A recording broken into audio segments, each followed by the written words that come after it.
All right, let's wrap up with the Detroit Lions, pick number 18 in the draft. And of course, they're going to have the sixth pick. Now, we talked about the Rams on our last episode, even though Detroit will have the sixth pick, but Detroit will also have pick number 18, and they have good cap space. And look, the last couple of years, this has been something that I have been talking about with Jeff Risdon, who is a Detroit Lions analyst.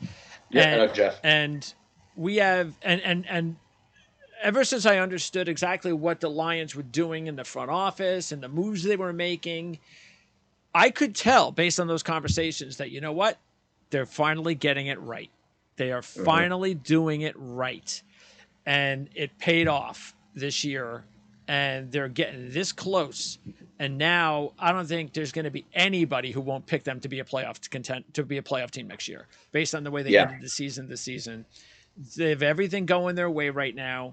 If you take a look at what they still need to do, I'll be interested to see if they use a middle round pick on a quarterback, somebody that just comes in, is sort of like an insurance policy for having Goff. But I think Goff is their guy. I don't know if there's any doubt about that. They could use a tight end. I don't know if their offense is really that concerned with a tight end. I don't know, but because their offensive coordinator, Ben Johnson's been fantastic. You talk about an up-and-coming head coach candidate. He's it. So I'm sure he could do whatever he wants, but I just wonder about that, whether or not they're just more interested in receivers, and because they also have two very good running backs.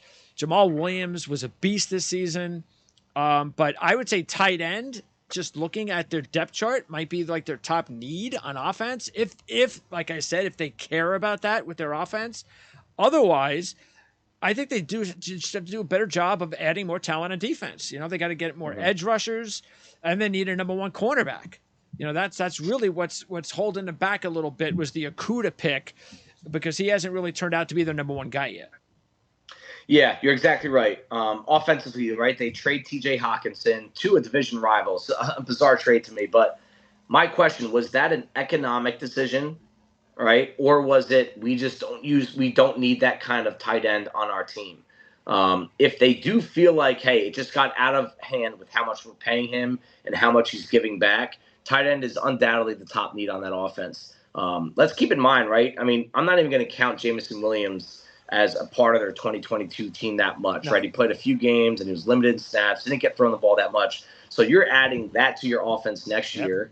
And if you also get a tight end that can really impact the game on a similar level to what Hawkinson did at a fraction of the price, now we're talking, right? I wonder if they re-signed DJ Shark with Jameson Williams coming, because DJ Shark did have a nice year, and he is now proven that he should earn a decent paycheck. Not a great one, but if a team wants a number two, a solid number two, he should make number two money on the market, don't you think? Yeah. Oh, yeah. And I think that's what's going to get in their way. I think there's going to be a few teams lining up for him, and that's just going to drive the price up a little bit. But again, it's like what I said earlier. You know, if I'm DJ Shark, I want to stay in this offensive system with this offensive coordinator. And I mean, in my opinion, this was the best we saw out of his career.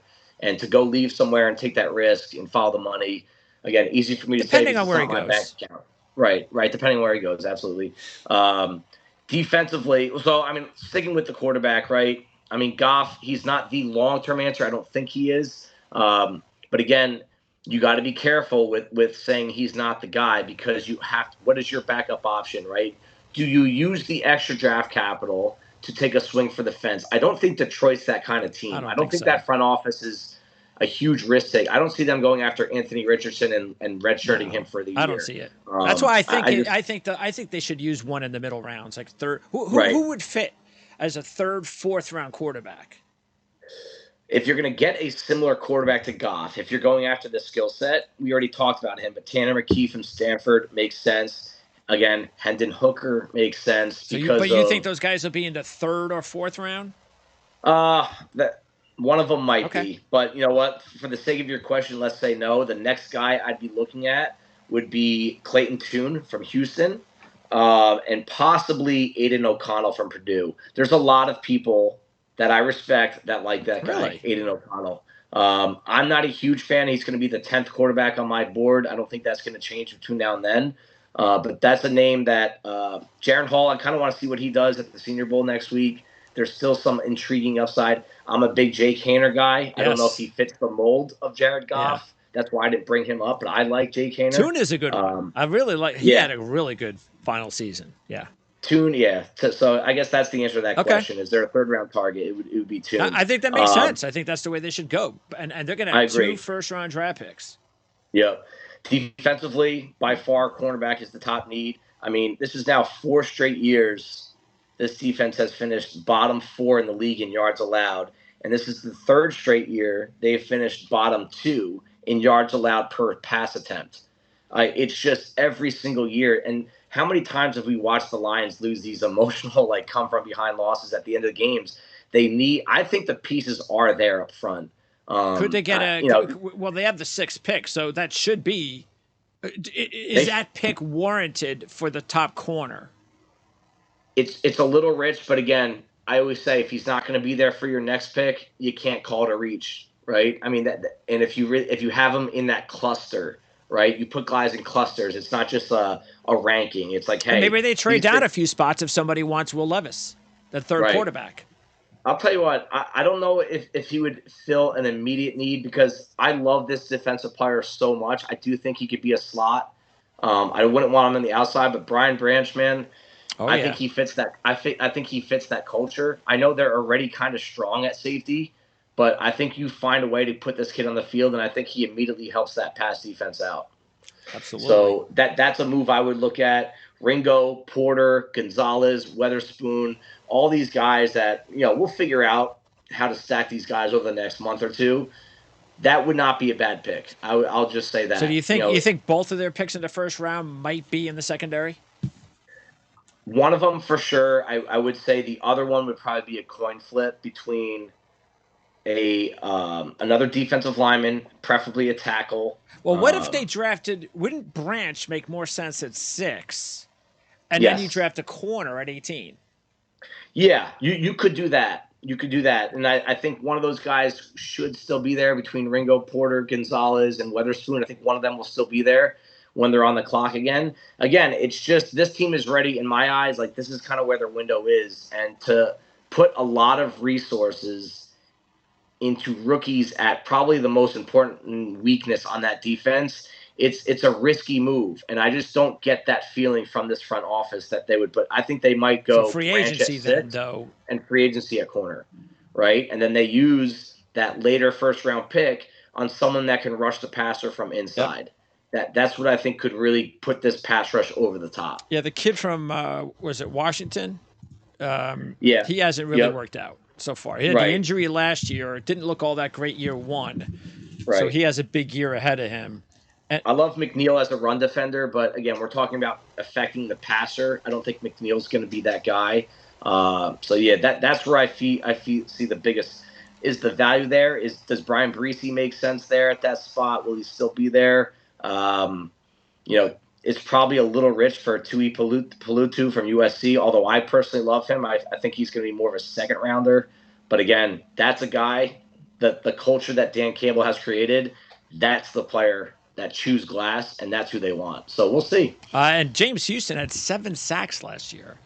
Dude, I mean, it was historic what he did. I think I did a little study on him. He was sacking the quarterback on a per-snap basis with the best names in the game. Myles Garrett, I mean, it was for half a season. He was put into specific positions. But is that the type of player you think he's going to be, though? Is that too much not film, but too much time on the field with his size will just take away from that? No, who you'll nod your head on this one. He's Bryce Huff. I think he's a situational player that can get the job done. You don't want him starting, though, and seeing 50 snaps a game. Good. They benefited with 7 sacks. I wish Huff had 7 sacks. Anzalone, meanwhile, by the way, is a free agent, so they do have to keep an eye on that. And they got to get Walker back because he was really their leader in that secondary. And when he went out with an Achilles injury, you can see why they were having so many problems on top of that in the secondary. So they did spend a 3rd rounder on Joseph last year, but still. And he was a stud. He was a stud this year. You know, he made the R Lads all rookie team at safety. You know, he is you know, Aaron Rodgers' daddy. But Branch is not, just because you have Walker and Joseph, Branch could still fit in that defense. Absolutely, you put him at nickel. Put him I think that's where Branch would be best there. And Will Harris played a lot of there last year. He's a free agent. That's an easy transition right there.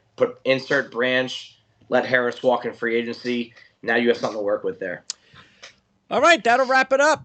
So report 2 in the books. We are going to go 19 to 32 on Mondays, and then sometime in the next 24 hours, I'll start posting the individual team reports.